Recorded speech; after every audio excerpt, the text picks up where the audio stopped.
நண்பர்கள் அனைவருக்கும் என்னுடைய அன்பான வணக்கங்கள். இன்று நாம் பார்க்க இருப்பது, நாம் எங்கே இருக்கிறோம், இந்த உலகத்தில் இருக்கிறோம், நாம் எந்த நாட்டில் இருக்கிறோம், இந்தியாவில் இருக்கிறோம், இந்தியாவில் எந்த மாநிலத்தில் இருக்கிறோம், தமிழ்நாட்டில் இருக்கிறோம். நீங்கள் எந்த மாவட்டத்தில் இருக்கிறீர்கள் என்பதை பற்றி, உங்கள் மாவட்டத்தை பற்றி நீங்கள் தெரிந்து கொள்ளுங்கள். நாம் இப்பொழுது நாம் வசிக்கக்கூடிய தமிழ்நாட்டை பற்றி தெரிந்து கொள்ள இருக்கிறோம். தமிழ்நாட்டின் தலைநகரம் சென்னை.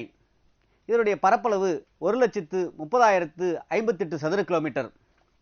38 மாவட்டங்கள் இன்றைய அளவில் பிரிக்கப்பட்டுள்ளன. நீங்கள் தேர்வு எழுதும்போது மேலும் சில மாவட்டங்கள் பிரிக்கப்பட்டிருக்கலாம். மொத்த மாநகராட்சி பகுதிகள் 15, நகராட்சி 121, வருவாய் வட்டங்கள் 87, தாலுக்காக்கள் 310, பிற்காக்கள் 1349, வருவாய் கிராமங்கள் 17,680, வருவாய் கிராமங்கள் 17,680, பஞ்சாயத்து யூனியன்கள் தமிழ்நாட்டில் 385, நகர பஞ்சாயத்துக்கள் 528, கிராம பஞ்சாயத்துக்கள் 12,618, சில இடங்களில் 620 என்று கூட இருக்கலாம். சட்டசபை இடங்கள் 235, அதாவது 234 + 1 என்று இருக்கும். லோக்சபை இடங்கள் மொத்தம் 39, ராஜ்யசபை இடங்கள் 10. தமிழகத்தின் சின்னங்கள், the symbols of Tamil Nadu, the state tree, தமிழ்நாட்டின் மரம் பனைமரம், தமிழ்நாட்டின் பழம் பலாப்பழம், ஜாக் ஃப்ரூட், தமிழ்நாட்டின் விலங்கு வரையாடு, தமிழ்நாட்டின் விளையாட்டு கபடி, தமிழ்நாட்டின் பறவை மரகதப்புறா எமரால்டு டவ், தமிழ்நாட்டின் பூ மலர் ஃப்ளார் செங்காந்தல் மலர், தமிழ்நாட்டின் பண் தமிழ்த்தாய் வாழ்த்து, தமிழ்நாட்டின் நடனம் பரதநாட்டியம். தமிழக அரசுடைய சின்னம், the state symbol, state emblem, Srivilliputhur temple, Srivilliputhur கோபுரம் 108 வைணவ தலங்களில் ஒன்றாக கருதப்படுகிறது. இது மிகச்சிறந்த ஒரு பாடல் பெற்ற தலமாகும். ஸ்ரீவில்லிபுத்தூர் என்று சொன்னால் உங்களுக்கெல்லாம் ஆண்டாள் நாச்சியார் அவர்கள் ஞாபகத்திற்கு வருவார்கள். ஆண்டாள் நாச்சியார் என்றால் திருப்பாவை, திருவம்பாவை உங்களுக்கு ஞாபகம் வரும். மார்கழி மாதமும் ஞாபகம் வரும். இது தென்னிந்தியாவின் மிக உயரமான கோபுரங்களுள் ஒன்று. 11 நிலைகளை கொண்ட இந்த கோபுரம் 192 அடி உயரம் கொண்டது. ஸ்டேட் பேர்ட் எமரால்டு டவ், மாநில பறவை மரகதப்புறா. மரகதப்புறா அல்லது பச்சை புறாவின் அறிவியல் பெயர் சால்காப்பஸ் இண்டிகா. இது தமிழகம் மட்டுமல்லாமல் இந்தியா, இந்தோனேஷியா, ஆஸ்திரேலியா போன்ற பகுதிகளில் பரவியுள்ளது. மழைக்காடுகள், சதுப்பு நிலக்காடுகள் மற்றும் அதை ஒட்டிய புதற்காடுகளில் இவை வளர்கின்றன. Emerald dove is our state bird. பறவைகளை பற்றிய இயல் ஆர்னித்தாலஜி. பறவை மனிதன் சலீம் அலி என்று அழைக்கப்படுவார். ஸ்டேட் அனிமல் நீலகிரி தார். தமிழக அரசுடைய மாநில விலங்கு வரையாடு, நீலகிரி வரையாடு. ஒரு 5 ஆண்டுகளுக்கு முன்பு ஒரு ஆசிரியர் தேர்வு வாரியத்தில் கேட்கப்பட்ட ஒரு கேள்வி. தமிழக அரசினுடைய விலங்கு ஆடு என்று கொடுக்கப்படவில்லை. ஆப்ஷன்ல முரட்டுக்காலை,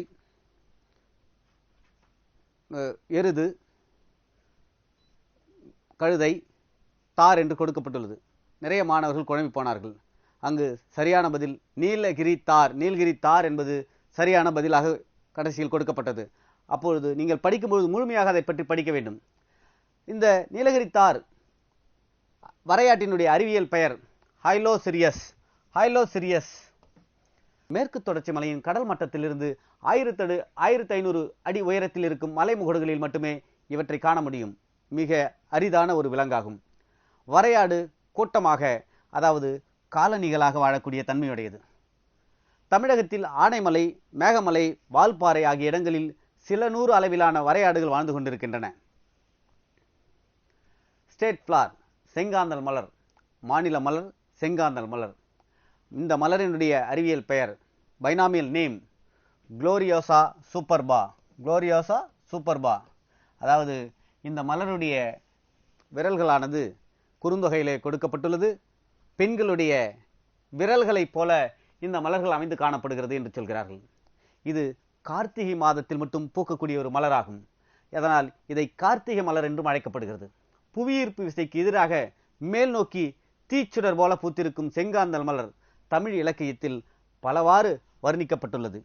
இந்தியா, சீனா, இலங்கை, மலேசியா போன்ற நாடுகளில் இதை பரவலாக காணலாம். தமிழகம் மற்றும் சிம்பாப்வே நாட்டின் தேசிய மலரும் செங்காந்தல் மலராகும். இது அழிந்து வரும் பட்டியலில் எக்ஸ்டிங்க்ட் என்ற பட்டியலில் இந்த தாவரமானது சேர்க்கப்பட்டுள்ளது. மிக அதிக மருத்துவத்துவம் வாய்ந்த ஒரு மலராக கருதப்படுவதால், இதனுடைய கிளையிலிருந்து மருந்துகள் தயாரிக்கப்படுவதால் இந்த மலரை பெரும்பாலும் மக்கள் வேட்டையாடி அழித்து விடுகிறார்கள். ஆனால் தற்காலத்தில் இந்த தாவரமானது வளர்ப்பு பயிராக வளர்க்கப்பட்டு வருகிறது. மாநில மரம் ஸ்டேட் ட்ரீ, பாம் ட்ரீ, பனைமரம். இந்த பனைமரம் எல்லாம் நல்லா பார்த்துருப்பீங்க. இதனுடைய அறிவியல் பெயர் பொராசஸ் பிலஃபெல்லிபர். பொராசஸ் பிலஃபெல்லிபர். அதாவது பொராசஸ், அதாவது எந்த ஒரு தாவர விலங்கு பெயராக இருந்தாலும் அதனுடைய பெயரில் 2 பெயர்கள் வரும். அந்த 2 பெயர்கள் முதல் பெயர் பேரின பெயர் என்றும், இரண்டாவது பெயர் சிற்றின பெயர் என்று அழைக்கப்படும். இது அடிப்படையில் ஒரு புல்லின தாவரம். புல்லின தாவரம் என்று சொன்னால் இது ஒரு ஒருவித்திலை தாவர வகையாகும். அதாவது ஆஞ்சியோஸ்பெர்ம் தாவரங்கள் என்ற மூடு விதை தாவரங்களானது 2 வகையாக வகைப்படுத்தப்படும். ஒன்று இருவித்திலை தாவரங்கள், மற்றொன்று ஒருவித்திலை தாவரங்கள். அந்த ஒருவித்திலை தாவரங்களில் புல்லின வகை தாவரங்கள் ஒருவித்திலை தாவரங்கள் ஆகும். தமிழகம் கடந்து இந்தியா, ஆசியா, ஆப்பிரிக்கா கண்டங்களிலும் பனை பெருமளவில் காணப்படுகிறது. தமிழகத்தில் உள்ள பனை மரங்கள் கிளை பரப்பாமல் 30 மீட்டர் வரை நீண்டு வளரும் தன்மையுடையவை. இவை இதனால் கிடைக்கக்கூடிய பலன்கள் ஏராளம். ஆனாலும் அரிதாக சில இடங்களில் கிளைகளை காண முடியும். குறிப்பாக பனையிலிருந்து பெறப்படும் பதநீர், கருப்பட்டி, வெல்லம், பனங்கற்கட்டு, பனஞ்சொலை மற்றும் பன ஓலை போன்றவை சுவடிகளாக எழுதப்பட்டு பாதுகாக்கப்பட்டு வந்தன. ஒரு காலத்தில், இன்று நாம் பேப்பரில் தான் எழுதிட்டு இருக்கோம். ஆனால் பண்டைய காலங்களில் ஓலைகளை, பனை ஓலைகளை பிரித்தெடுத்து அதில் ஊசிகளால் எழுதி பாதுகாக்கப்பட்டு வந்தது குறிப்பிடத்தக்கது. மாநில விளையாட்டு ஸ்டேட் கேம் கபடி. இந்த கபடி விளையாட்டு ஒரு அணிக்கு 7 பேர் இடம்பெறுகின்றனர். மொத்த விளையாட்டு நேரம் 40 நிமிடங்கள். State insect butterfly. மாநில பூச்சி பட்டாம்பூச்சி. இது தமிழ் மரவன் என்ற ஒரு பூச்சியானது மாநில பூச்சியாக தேர்ந்தெடுக்கப்பட்டுள்ளது. இது போர் வீரன், போராடுபவன் என்று பொருள் கொள்ளலாம். பொதுவாக மரவன் என்ற சொல் நுங்கு, போர் வீரன், போராடுபவன் என்று பொருள் கொள்ளலாம். அதுபோலவே தமிழ் மரவன் வண்ணத்து பூச்சி, போராட்ட குணம் கொண்டது. ஒற்றுமையாக கூட்டம் கூட்டமாக வாழக்கூடிய தன்மையுடையது. தமிழ் மரவன் ஆபத்தை உணர்ந்தால் தங்களை விட பெரிய வகை பட்டாம்பூச்சிகளை அச்சமின்றி துரத்தி கொள்ளும். முதல் 1 வருடம் வரை உயிர் வாழக்கூடிய தன்மையுடையவை. இந்த பட்டாம்பூச்சிகள் மூலம் தாவரங்களில் மகரந்த சேர்க்கையானது நடைபெற்றுக் கொண்டிருக்கிறது.